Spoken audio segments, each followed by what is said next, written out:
el ministro de Economía, Marcelo Montenegro, está convocando nuevamente al diálogo al sector transporte, donde está invitando a una reunión a los dirigentes del sector transportes y a los diferentes sectores, para buscar de retomar el diálogo y encontrar una solución a su demanda. Vamos a escuchar pasajes de las declaraciones en esta conferencia de prensa que dio el ministro de Economía, Marcelo Montenegro.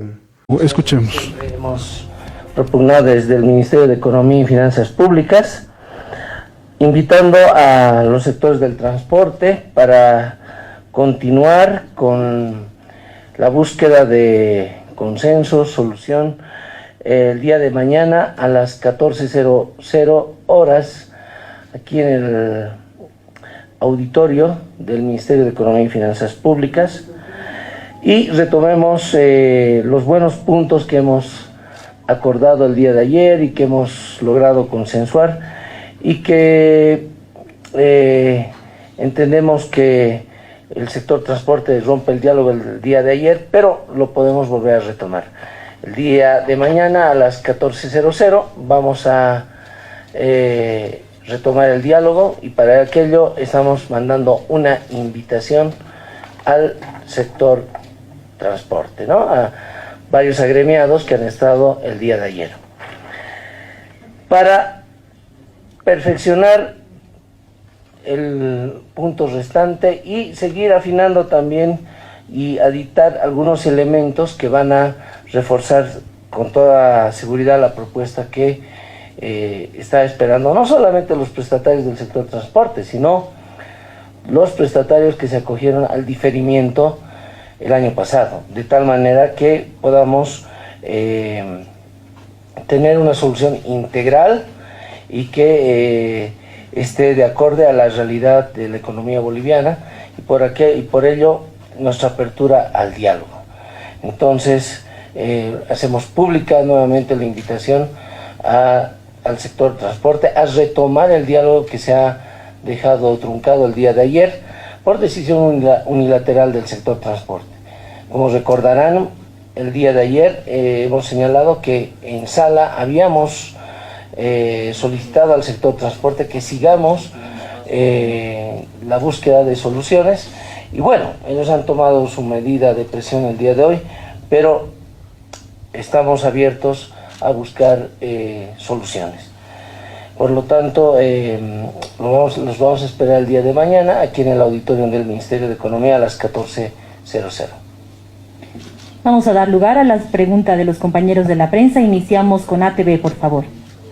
Buenas tardes, ministro. Esther Mamani, periodista de ATV. Por favor, una consulta. Si podemos explicarle a la población, no solo a los transportistas, cuál es el peligro para la economía boliviana de diferir los créditos. Hay otros sectores que también esperan préstamos. Bueno, en primer término, el diferimiento tiene un problema porque lo deja congelado al prestatario sin poder moverse para poder pedir un refinanciamiento o una reprogramación.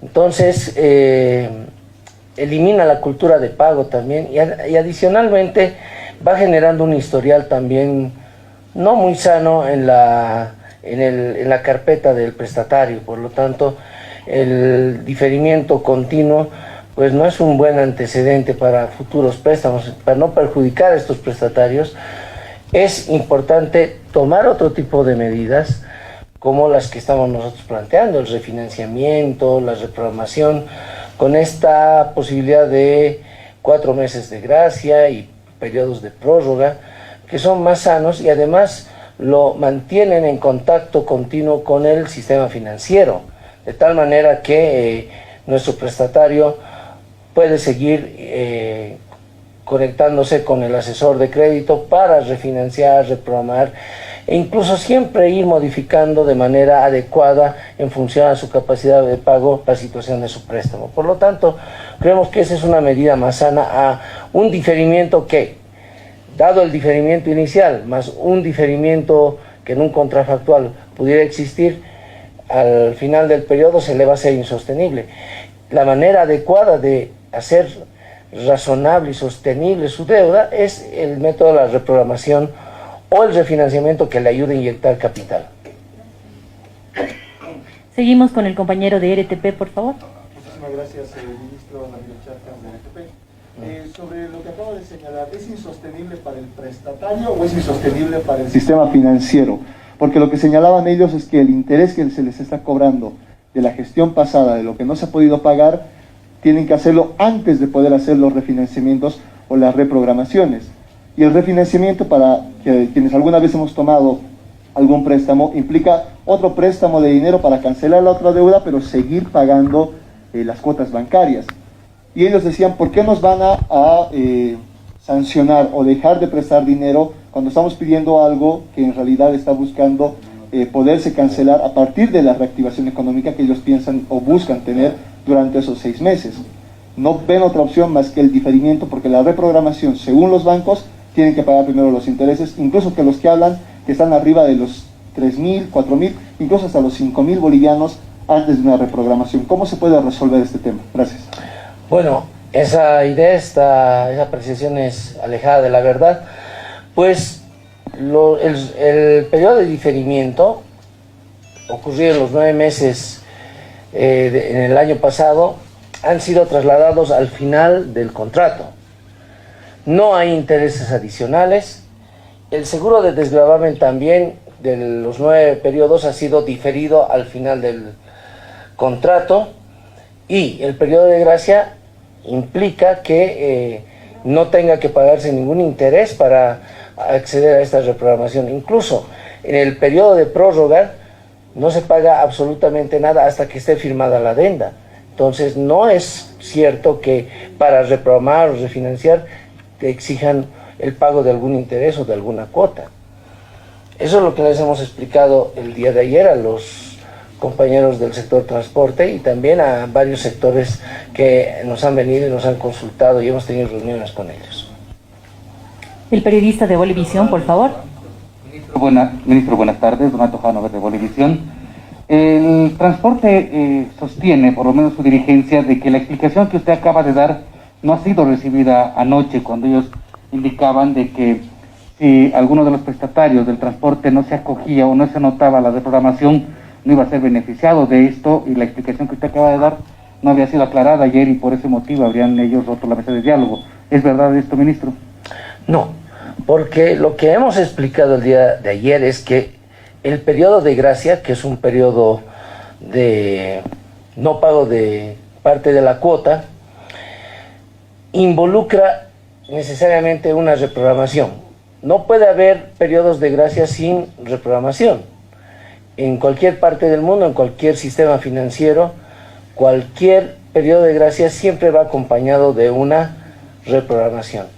Entonces, lo que nosotros le hemos explicado el día de ayer es que necesariamente para poder dar este periodo de gracia, posteriormente tiene que haber una reprogramación.